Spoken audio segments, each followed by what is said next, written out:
ములుగు నియోజకవర్గంలోని పెద్దాపూర్, గుర్రంపేట, బౌసింగ్పల్లి, సుబ్బక్కపల్లి గ్రామాల్లో 2,34,00,000తో చేపట్టిన పలు అభివృద్ధి కార్యక్రమాలను కొబ్బరికాయ కొట్టి ప్రారంభించిన రాష్ట్ర పంచాయతీరాజ్, గ్రామీణాభివృద్ధి, స్త్రీ శిశు సంక్షేమ శాఖ మంత్రి వర్యులు డాక్టర్ ధన్సరి అనసూయ సీతక్క ఈ సందర్భంగా మాట్లాడుతూ కాంగ్రెస్ పార్టీ ఎన్నికల సందర్భంగా ఇచ్చిన హామీని ప్రభుత్వం ఏర్పడిన 100 రోజుల్లోనే అమలు చేస్తున్నామని అన్నారు. మహిళలకు ఉచిత బస్సు ప్రయాణం, 500కే గ్యాస్ సిలిండర్, ఆరోగ్యశ్రీ 10 లక్షలు, నిరుపేదలకు 5 లక్షలతో ఇందిరమ్మ ఇల్లు, మహిళలకు వడ్డీ లేని రుణాలు, ఇలా అన్ని గ్యారంటీలను అమలు చేస్తున్నామని అన్నారు.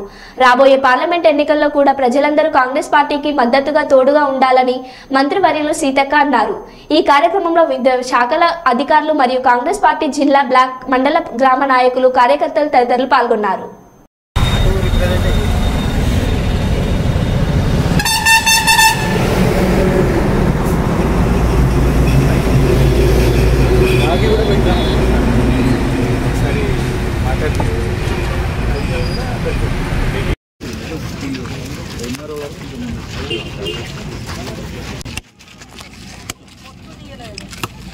అది మొత్తం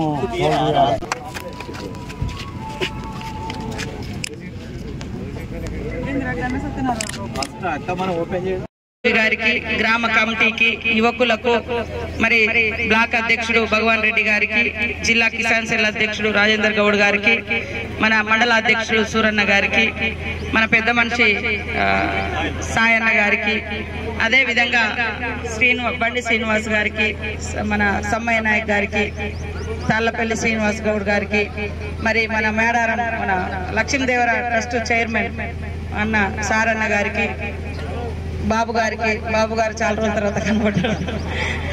అందరికి, మా అక్కలకు, అన్నలకు, మా అక్కలకు చాలా మంది కూడా వచ్చారు. ఇలా పనులు పోకుండా ఇక్కడ కూర్చున్నారు. మీ అందరికీ, మహిళలకు అందరికీ హృదయపూర్వక నమస్కారాలు. ముఖ్యంగా మరి గత ఎన్నికల సందర్భంగా కూడా ఇక్కడ మనం మీటింగ్ పెట్టుకోవడం జరిగింది. ఆ మీటింగ్ రోజు ఇచ్చినటువంటి వాగ్దానాలను, గ్యారంటీలను కాంగ్రెస్ పార్టీ అమలు చేస్తా ఉంది.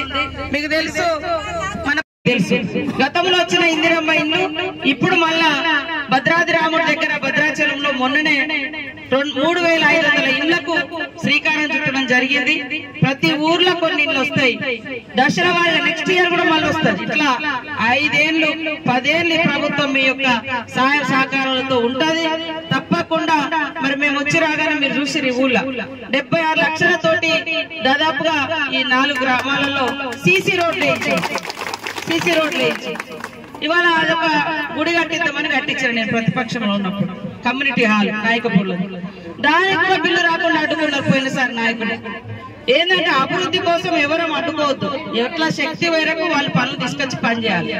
అట్లనే ఇప్పుడు అన్న రమేష్ అన్న చెప్పినట్టుగా, కొడు రావణ చెప్పినట్టుగా మహిళలకు మినీ ఫంక్షన్ హాల్కి సంబంధించి కానీ, అదే విధంగా ఇతర కమ్యూనిటీ హాల్స్ కానీ, గుడికి కానీ, మరి ఈ పనులు అయిపోగానే నెక్స్ట్ ఆ పనులకు కూడా నా వంతు నేను మొదలు పెట్టిస్తా.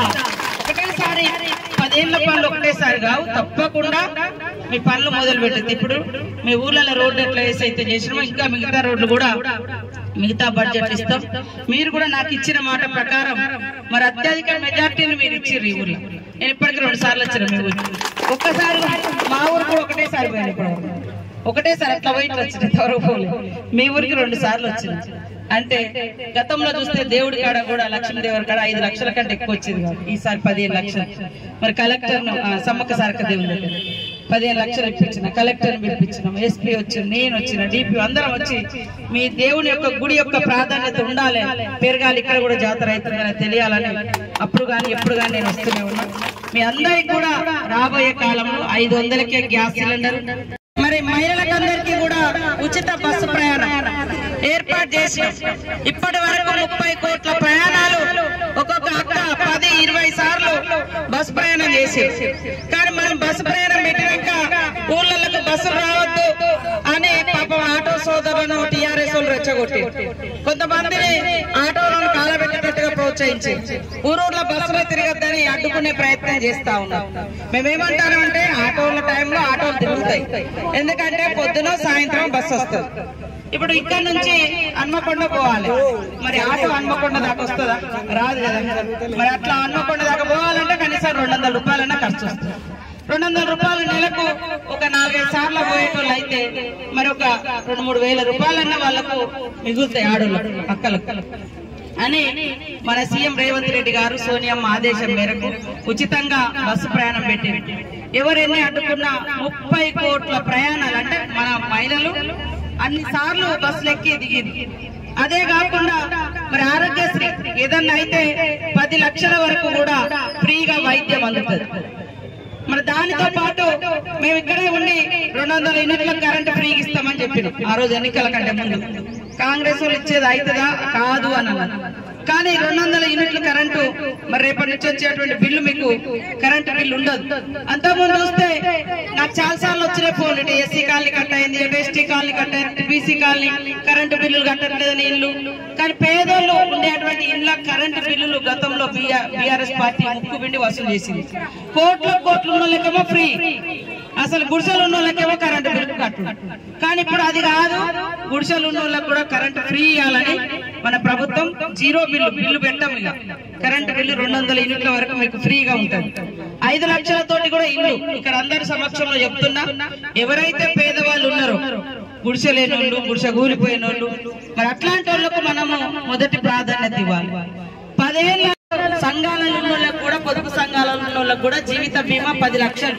ఏదన్నా దురదృష్టవశాత్తు ఏమన్నా చనిపోతే వాళ్ళ కుటుంబాన్ని ఎవరు చూడాలని గవర్నమెంట్ 10 లక్షల పథకాన్ని కూడా పెట్టడం జరిగింది.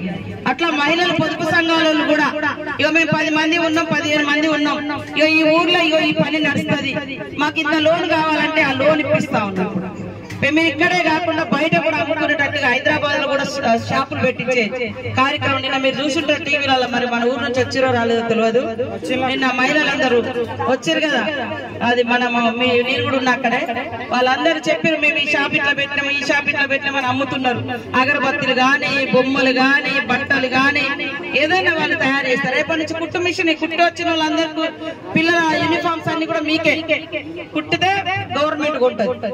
మీకు ఆ ఇళ్ళలో ఉన్నా కూడా మీకు డబ్బులు వస్తాయి. అట్లా మహిళల్ని బాగా కోటీశ్వరులు చేయాలి అని ఆ రోజు రాజశేఖర రెడ్డి గారు లక్షాధికారులను చేయాలని పావుల వడ్డీ. ఇప్పుడు ఆ పావుల వడ్డీ కూడా లేకుండా ఫ్రీగా లోన్లు ఇచ్చి మరి బ్యాంకులతో లింకేజ్ చేసి మీరు 4 రూపాయలు సంపాదించుకొని మీ ఆధ్వర్యంలో ఇంకో 10 మందికి పని కల్పించాలని మన ప్రభుత్వం సంకల్పంతో ఉన్నది. ఇక్కడ ఏ పనులున్నా కూడా తప్పకుండా చేస్తాం. ఈసారి మన ఎంపీ క్యాండిడేట్ బలరాం నాయక్ గారు చాలా మంచి వ్యక్తి. వాస్తవానికి ఎవరికి కుట్రలు చేసినోడు కాదు, ఎవరిని అన్యాయం చేసినోడు కాదు.